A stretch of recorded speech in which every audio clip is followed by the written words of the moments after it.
Alright mga dads, let's go!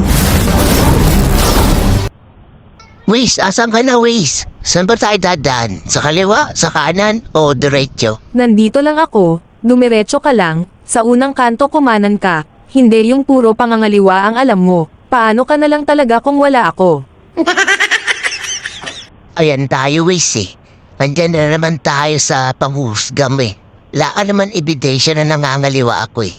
Naliligaw na ako kung ano pa yung pinagsasabi mo. Saka kung wala ka, may Google Map pa naman eh. Yang kabit mo na Google Map na lang lagi ang panakot mo sakin. Kayo talagang mga rider hindi nyo kayang maging loyal, hindi kayo kontento sa isa. Lagi kayong may reserba. Alam mo Waze, wala talagang forever. Yung Katniel nga na 11 years naghiwalay. Tayo pa kaya?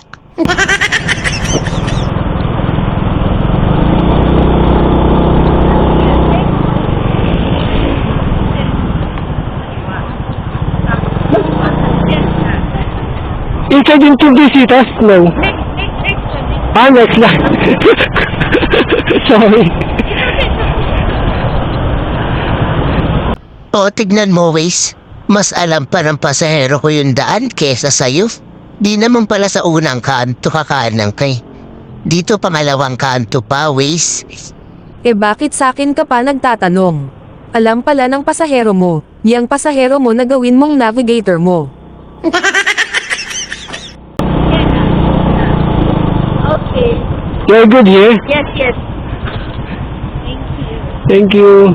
Oh, that's all.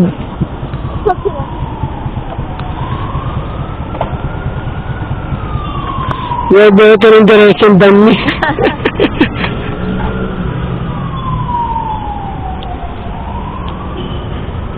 Mama, sis. 9-8. Thank you. Thank you, ma'am. Yun no, may tip pa.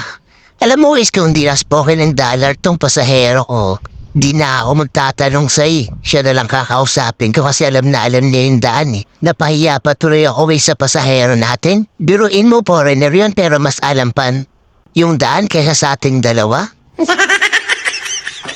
Marunong naman ako magtagalog kesa sa kanya. Kung ayaw mo sakin, ayaw ko na rin sayo. Bahala ka na sa buhay mo, babaero ka naman. Isusumbong na lang kita sa asawa mo. Marami akong alam na hindi mo alam.